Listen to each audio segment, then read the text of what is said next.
নামাজের শেষ বৈঠকে এই ছোট্ট দোয়াটা না পড়া পর্যন্ত আপনি কখনো সালাম ফিরাবেন না। যতদিন আপনি বাঁচবেন, যতদিন আপনি নামাজ আদায় করবেন, ততদিন পর্যন্ত নামাজের শেষ বৈঠকে আপনি এই ছোট্ট দোয়াটা পাঠ করবেন, এরপরে আপনি সালাম ফিরাবেন। এতে কি হবে? প্রথমত আল্লাহ পাক আপনাকে ঈমানের সাথে মৃত্যু দিবে। আপনার মৃত্যুটা যখন হবে তখন ঈমানের সাথে মৃত্যু হবে। আর কোনো ব্যক্তির মৃত্যুটা যদি ঈমানের সাথে হয়ে যায়, ভাই, ওর দুনিয়ার জমিনের কিচ্ছুর প্রয়োজন নাই।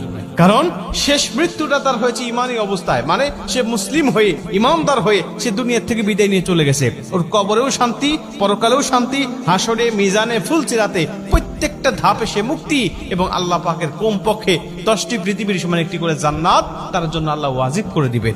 কারণ শেষ মৃত্যুটা তার হয়েছে ইমানি হালতে। সাহাবীদের মধ্যে অনেকেই ছিল যারা শেষ অবস্থায় ঈমান গ্রহণ করে তারা জান্নাতি হয়ে গেছে। আবার অনেকেই আছে রাসূল সাল্লাল্লাহু আলাইহি ওয়াসাল্লামের সাথে থেকেছে, নবীজির সাথে নামাজ পড়েছে, কিন্তু সে মুনাফিক হয়ে, বেঈমান হয়ে শেষ বিদায় নিয়েছে। আল্লাহ পাক তাদের জন্য জাহান্নাম অবধারিত করে রেখে দিয়েছে। ঠিক তেমনি ভাবে মানুষের শেষ অবস্থাকে আল্লাহ পাক বিবেচনা করে। ঈমানদার হয়ে মৃত্যুবরণ করতে পারলে তার জীবনের কিচ্ছু প্রয়োজন নাই। এজন্য আল্লাহর কাছে এই দোয়াটা করতে পারলে আপনি ঈমানদার হয়ে দুনিয়া থেকে বিদায় নেবেন। 2 নম্বরের দোয়াটা পাঠ করলে আপনার কবরে আযাব আল্লাহ ক্ষমা করে দিবে। আপনার কবরে আযাব হবে না, কবরের মধ্যে কোনো ফিতনা হবে না। নবীজি বলেন, যে ব্যক্তি কবরের আযাব থেকে মুক্তি পেয়ে গেল, সব ধাপ থেকে সে মুক্তি পেয়ে গেল। কারণ কবর হলো প্রথম ঘাঁটি। এই ঘাঁটি থেকে মুক্তি পেয়ে গেলে আল্লাহ পাক সব ঘাঁটিতে তাকে মুক্ত করে দিবে এবং তাকে জান্নাত দান করবে।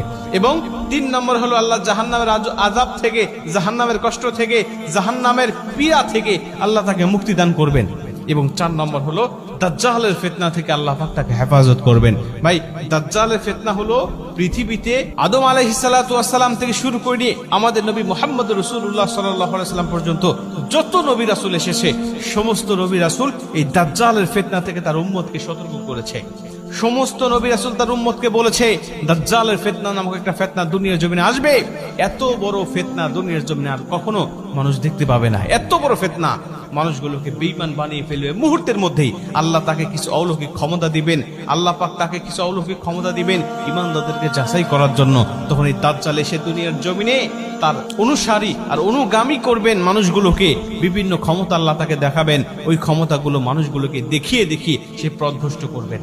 এই জন্য আল্লাহ পাকের কাছে এই দোয়াটা করতে পারলে আল্লাহ সেই আযাব থেকে বা সেই ফিতনা থেকেও আপনাকে মুক্তি দান করবেন। দোয়াটা ছোট্ট দোয়া আমি আপনাদেরকে বলি, সেটা হলো আল্লাহুম্মা ইন্নী আউযু বিকা মিন আযাবিল কবর, আল্লাহুম্মা ইন্নী আউযু বিকা মিন আযাবি জাহান্নাম, আল্লাহুম্মা ইন্নী আউযু বিকা মিনাল মাহইয়া ওয়া মামাত, আল্লাহুম্মা ইন্নী আউযু বিকা মিন ফিতনাতি মাসিহিদ দাজ্জাল। আপনি এই দোয়াটা পাঠ করবেন, এরপরে আপনি সালাম ফিরাবেন। এইটা যদি আপনি কন্টিনিউ করতে পারেন